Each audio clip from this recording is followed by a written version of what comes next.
तो आज से शुरू करते हैं हम लोग। अब हम लोग को अगर प्रोग्राम करना है तो हमको जानना होगा सबसे पहले क्या चीज, दो चीज, क्या क्या, इनपुट स्टेटमेंट और आउटपुट स्टेटमेंट। मतलब हम कोई डेटा हम कैसे ले रहे हैं और हम यूजर के सामने डेटा कैसे प्रोवाइड करेंगे, आउटपुट कैसे प्रोवाइड करेंगे। ठीक है, अभी तक हम लोगों ने क्या क्या पढ़ा है पूरा पीछे, क्या क्या पढ़ा है, ऑपरेटर्स सारे समझ लो सिमेंटिक्स, सारे टोकन्स हम लोग पढ़ चुके हैं। ठीक है, इसके पीछे जो कल वाला प्रोग्राम था, कल में हम लोगों ने देखा था क्या, कल क्या देखा था, फीचर्स, मतलब जावा के फीचर्स। तो आज से हम लोग अगर प्रोग्राम शुरू करना है, प्रोग्राम शुरू करने के लिए हमको दो चीजें जाननी चाहिए।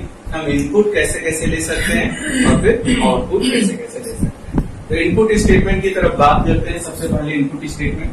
तो इनपुट स्टेटमेंट की अगर हम बात करें तो शुरू में जब हमारे पास पाइथन 2 था, पाइथन वर्जन 2, पाइथन वर्जन 2 में क्या होता था, दो तरीके के हमारे पास इनपुट फंक्शन होते थे, एक रा इनपुट और एक इनपुट। समझ रहे हैं, एक रा इनपुट और एक इनपुट। रा इनपुट नाम का जो फंक्शन होता था वो हर इनपुट जो भी कुछ वैल्यू लेता था उसे कैसा ट्रीट करता था, स्ट्रिंग। अगर हमने उसे नंबर भी दिया तो भी स्ट्रिंग, फ्लोट दिया तो भी स्ट्रिंग, बुलियन दिया तो भी स्ट्रिंग। मतलब हर चीज जो भी हम कुछ देते थे उसे इनपुट में, तो वो किस तरह से रिसीव करता था, स्ट्रिंग के रूप में। ठीक है, और उसमें एक और इनपुट नाम का था। इनपुट भी जो होता था वो क्या करता था, ये केवल स्ट्रिंग में नहीं, एसटीआर टाइप में नहीं लेता था, ये जिस टाइप का हम देते थे, इंटीजर होता था तो इंटीजर में रिसीव करता था, फ्लोट होता था फ्लोट में रिसीव करता था। इसमें हमें टाइप कास्टिंग की रिक्वायरमेंट नहीं होती थी, मतलब कि हमें किसी और में कन्वर्ट नहीं करना पड़ता। जैसे रा इनपुट में क्या होता कि अगर हमने इंटीजर लिया तो उसको भी वो स्ट्रिंग में लेगा। अब हमको क्या करना पड़ेगा, इंटीजर में कन्वर्ट करना पड़ेगा। तो कन्वर्ट करने को ही हम क्या कहते हैं, टाइप कास्टिंग। ठीक है, टाइप कास्टिंग। तो यहाँ पर दो हुआ करता था हमारे पाइथन 2 में।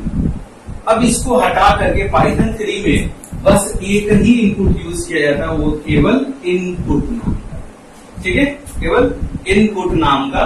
और रा इनपुट नाम का जो हमारे पास जो फंक्शन था, इसको क्या कर दिया गया है, हटा दिया गया है, नॉट अवेलेबल। ठीक है, समझ आ रहा है कि मतलब रा इनपुट को हटा दिया गया और इनपुट ला दिया गया, और इनपुट रा इनपुट जैसा काम करने लगा। ये इनपुट जैसा नहीं, इसमें इनपुट में हर प्रकार का डेटा हर तरीके का आता था, इंटीजर में, फ्लोट में। यहाँ क्या है देखो, इस इनपुट में is always treated as string, है ना। इसमें भी सारे डेटा जो भी हम इनपुट में लेंगे वो किस फॉर्म में होगा, स्ट्रिंग में होगा। और यहाँ हमें टाइप कास्टिंग परफॉर्म करना रिक्वायर्ड है, जरूरत है, हमको टाइप कास्टिंग परफॉर्म करना पड़ता है। ठीक है, अब कैसे करना पड़ता है, क्या होता है, क्या सिचुएशन आती है, कैसे यूज करते हैं, हम बताते हैं। हम अपने लोगों ने देख लिया क्या क्या फंक्शन यूज करेंगे, तो बस पूरा मिला जुला के कितना फंक्शन मिला हमें, एक फंक्शन। हम लोग के इनपुट लेने के लिए हम कौन सा फंक्शन यूज करेंगे, बस इनपुट। क्लियर है, कोई दिक्कत नहीं। ये पाइथन 2 की प्रॉब्लम्स थी और ये हमारे पाइथन 3 में रा इनपुट को हटा दिया गया और ला दिया गया केवल इनपुट। ठीक है,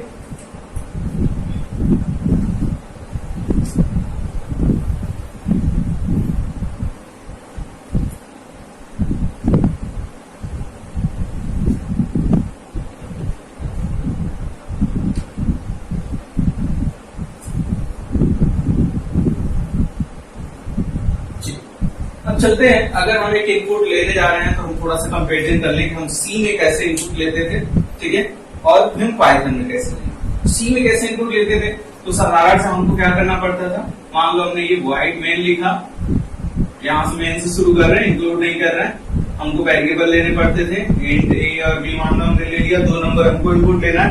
हम क्या तरीका अपनाते थे कि हम एक मैसेज देते थे, फंक्शन देते थे प्रिंटर, और प्रिंटर में बोलते थे एंटर द फर्स्ट नंबर। मान लो हमने नंबर लिया, एंटर द फर्स्ट नंबर।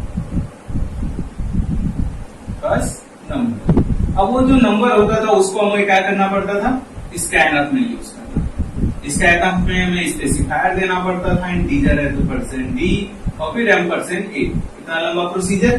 फिर हम प्रिंटर अब क्या करते थे, enter the second number, second number. फिर हमको क्या करना पड़ता था, स्कैनर %d और %a। इतना सारा काम करना पड़ता था और इंटीजर में ये रिसीव हो जाता। ठीक है, ये प्रोसीजर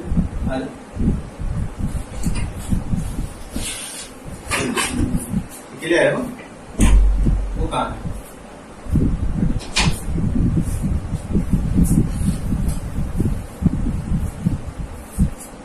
ठीक है, तो ये होता था पूरा प्रोसीजर किसके लिए, जिसमें सी में इनपुट लेने का, इनपुट लेने का ही तरीका और बाकी एक्सप्रेशन इनपुट है। यही काम अगर हमें पाइथन में करना है, 2 वैल्यू इनपुट लेनी है, तो हम क्या करते हैं, डायरेक्टली एक वेरिएबल लिया, वेरिएबल के लिए हमको डेटा टाइप डिफाइन नहीं करनी होती। यहाँ पर हमने डेटा टाइप डिफाइन की है कि इंट रहेगा, यहाँ हमें नहीं करनी। हम क्या करते हैं, ए इक्वल टू किया और हम सीधे फंक्शन लिख देंगे। कौन सा फंक्शन, किस नाम से हम लोग ले रहे थे, फंक्शन का क्या नाम था, इनपुट। क्या नाम था, इनपुट। अब देखो यहाँ क्या होता था कि हम रिसीव करने के लिए हम लोग अलग एक फंक्शन यूज करते थे, स्कैनर। यूजर के सामने मैसेज देने के लिए एक अलग फंक्शन देते थे, वो है प्रिंटर। यहाँ क्या है कि यूजर के सामने मैसेज भी हम इसी में देंगे और रिसीव भी इसी में होगा, मतलब एक ही लाइन में दोनों काम होगा, है ना। अब इनपुट इसी में हम क्या कर दें, एंटर द फर्स्ट नंबर, है ना, फर्स्ट नंबर हमने दे दिया, इनपुट हो गया। सेम एज अगर हमको बी में लेना है तो बी में क्या होगा, input enter the second number. अब देखिए बहुत सिंपल सा चीज है, हमने दोनों ले लिया, कोई प्रॉब्लम इसमें नहीं। लेकिन ये प्रॉब्लम है यहाँ पर कि मान लो ए नाम की जो ब्लॉक बनी है और बी नाम की जो ब्लॉक बनी हो, ए और बी, यूजर ने दे रखा है ए में 10 रखा है और बी में दे दिया है 20, मान लो दे रखा है, ठीक है, कोई प्रॉब्लम नहीं अभी तक। लेकिन इनपुट का आप लोगों ने फंक्शन देखा है कि इनपुट का रूल क्या है कि कुछ भी लेगा किस फॉर्म में लेगा, स्ट्रिंग फॉर्म में। मतलब ए भी हमारा एसटीआर टाइप होगा और बी भी एसटीआर टाइप, मतलब ये भी स्ट्रिंग टाइप और ये भी स्ट्रिंग टाइप। और स्ट्रिंग टाइप में आप लोगों ने पढ़ा था, अगर मैं इसको दोनों नंबरों को जोड़ना चाहूं C equal to A plus B, तो हमें सी में क्या मिलेगा, क्या मिलेगा सी में, कितना 30 मिलेगा। सी में क्या मिलेगा, 30 है ये, नहीं 10 20 क्यों होगा, कॉन्केटनेट। मैंने बताया था कि जब भी किसी स्ट्रिंग के बीच में अगर प्लस लगता है तो कॉन्केटनेट और इंटीजर के बीच में प्लस लगता है तो सम। क्लियर है। यहाँ पर अभी क्या है, प्रॉब्लम क्या है हमारे पास कि ए और बी दोनों स्ट्रिंग है और स्ट्रिंग के बीच में प्लस लगेगा तो क्या बन जाएगा, कॉन्केटनेट। ए स्ट्रिंग होता बी नहीं होता तब एरर आ जाएगा, ठीक है।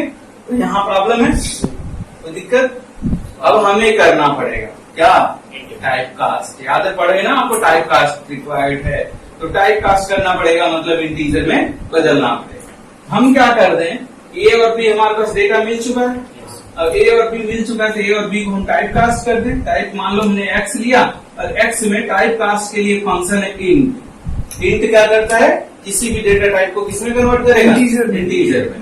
तो अगर हमने इसमें ए रख दिया तो ए के अंदर जो न्यूमेरिक वैल्यू होगी वो किसमें आ जाएगी, एक्स में। और एक्स हमारे पास एक ऐसा ब्लॉक बनेगा जो किस टाइप का होगा, इंट टाइप का। अब इसमें जो वैल्यू हमारी 10 है वो 10 क्या होगी, इंटीजर होगी, है ना, क्लियर है। और वही सेम है, अगर हमने y नाम का ले लिया, y में भी हमने क्या कर दिया b। इसमें सेमीकोलन वगैरह नहीं लगा रहे हैं, देखिएगा ध्यान से, मैंने बताया था सेमीकोलन कभी नहीं होता है। यहाँ पर x और y, तो y नाम का हमारे पास एक ब्लॉक बना और y में क्या है, y में हमने मान लो 20, लेकिन ये भी किस टाइप का है, इंटीजर टाइप। ये और b दोनों स्ट्रिंग टाइप के थे, दोनों को टाइप कास्ट करके x और y में रख दिया, और x और y में रख दिया तो अब क्या हो गई, इंटीजर हो गया। क्लियर है, कोई दिक्कत। अब हम अगर एक c equal to x plus y करें तो अब क्या मिलेगा, सर इंटीजर 30 मिलेगा, अब 30 मिलेगा। अब c जो होगा वो हमारा इंटीजर टाइप का ही होगा, क्योंकि ये वैल्यू स्टोर हो रही है वो इंटीजर टाइप। क्लियर है, तो दिक्कत इसमें। तो आप प्रोग्राम करेंगे तो हर बार ये 2-2 लाइन नहीं लिखेंगे ना, प्रॉब्लम आएगी। हम क्या कर सकते हैं, कई सारे जो स्टेटमेंट है उनको एक में मिला सकते हैं। अब ध्यान से देखो, इस ए की जगह पे थोड़ा सा मैथ लगा कि ए इक्वल टू अगर इतना है, इस ए के जगह पे ही हम पूरा ना लिख देंगे, ए के बराबर हमारे पास ये पूरा रिप्रेजेंट कर रहा है ना इतने को, ये पूरा स्टेटमेंट किसके बराबर है, ए में है। तो इसका मतलब ए के जगह पे हम इतना लिख सकते हैं।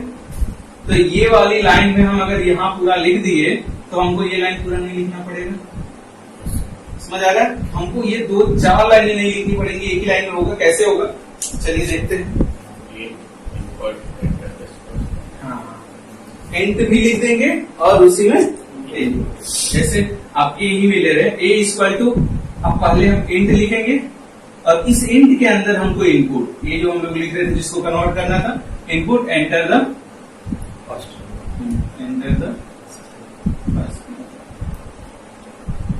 ठीक है, हो गया।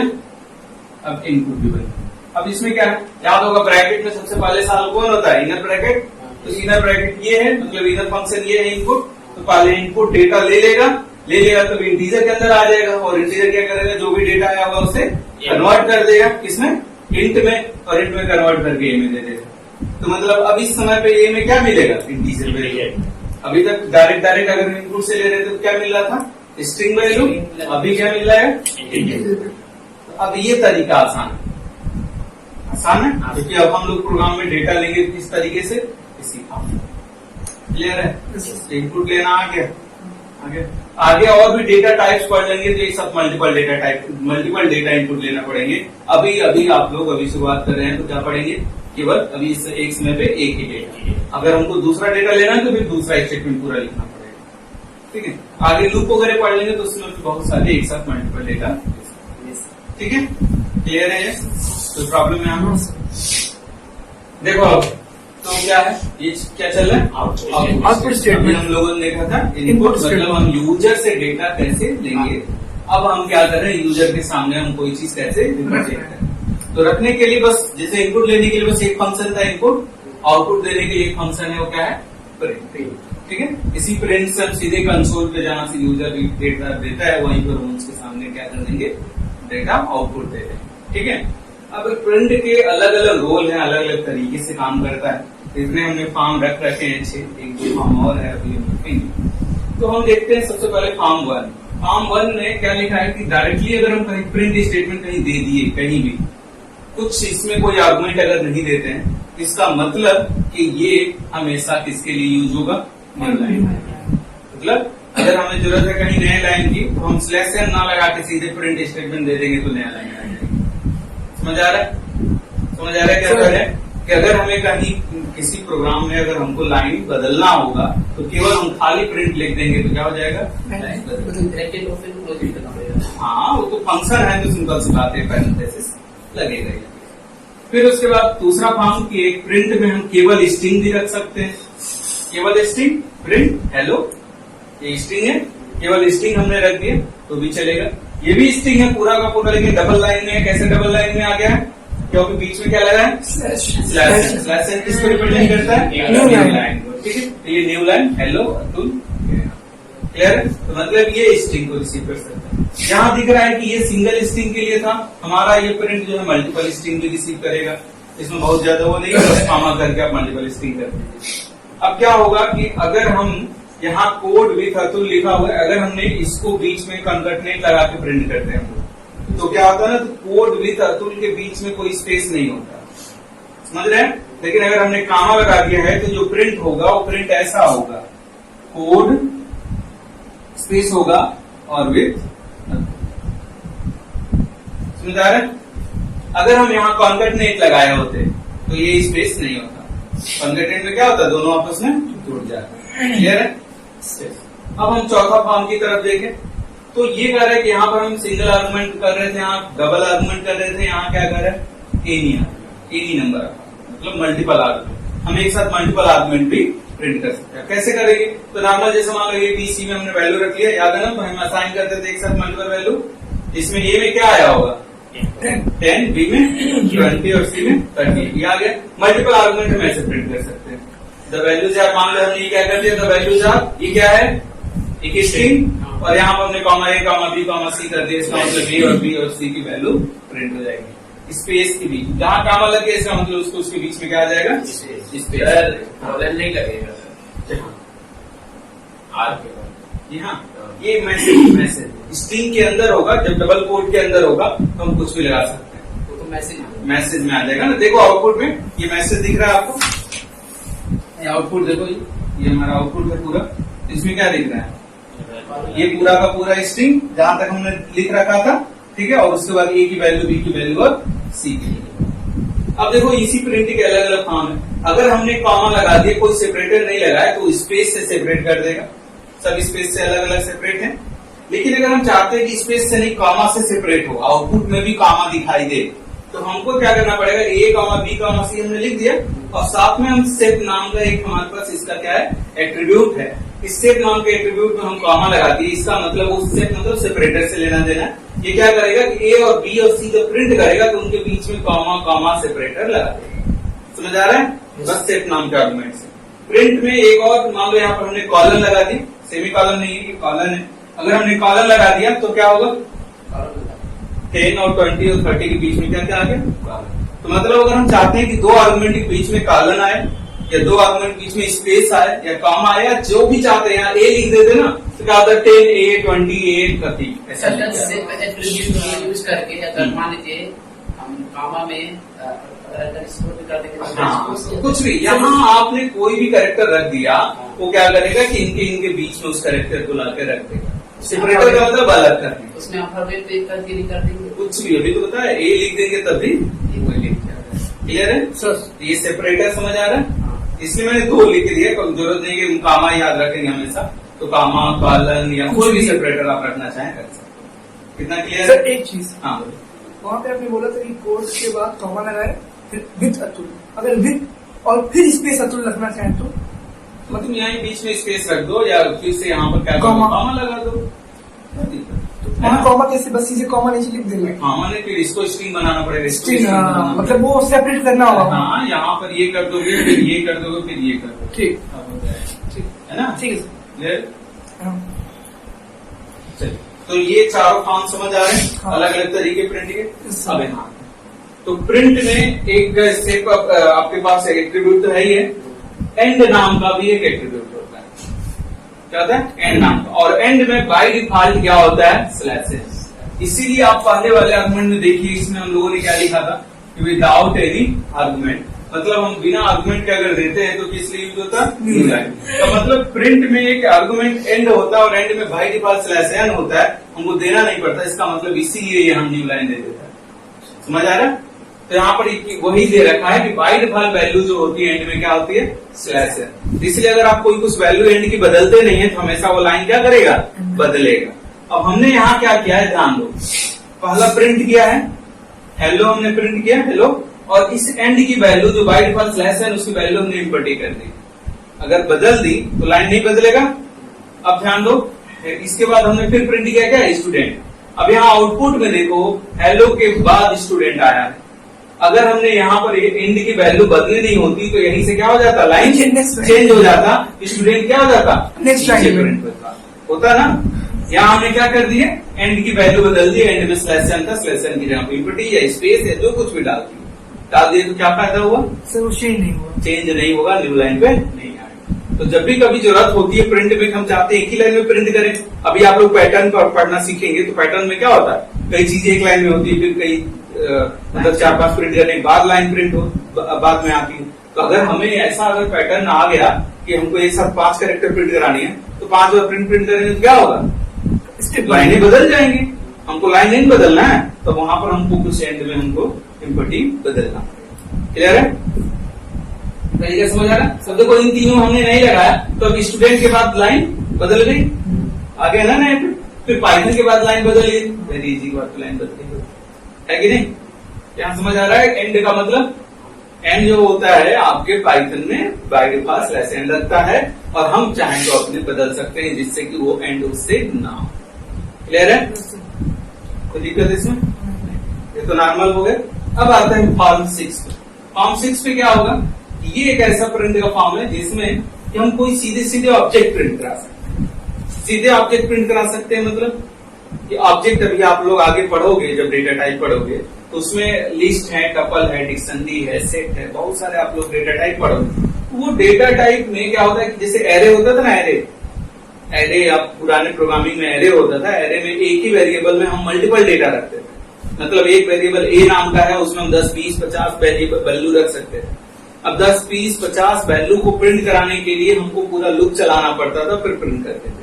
यहाँ क्या है कि सीधे सीधे उसको उसके नाम को हम रख देंगे ना, तो उसके अंदर जितनी भी वैल्यू होगी वो सब एक बार में प्रिंट हो जाएगी। अब यहाँ पर अब इस लिस्ट के अंदर हमने 4 रखा है, अगर हम यहाँ 4000 रखते होते तब भी हम बस केवल एल प्रिंट कराते तो 4000 वैल्यू एक ही बार में प्रिंट हो जाए। तो मतलब ये प्रिंट का फॉर्मेट ये भी है कि एक साथ में पूरा का पूरा ऑब्जेक्ट ही प्रिंट आ सकता है। तो ऑब्जेक्ट पढ़ेंगे तो अब आप लोगों को समझ आएगा कि कैसे क्लियर है। कोई दिक्कत है यहाँ तक? एक फॉर्म और है लेकिन उसको आप लोग बाद में पढ़ेंगे, अभी इतना ठीक है। तो इनपुट और आउटपुट समझ आ गया।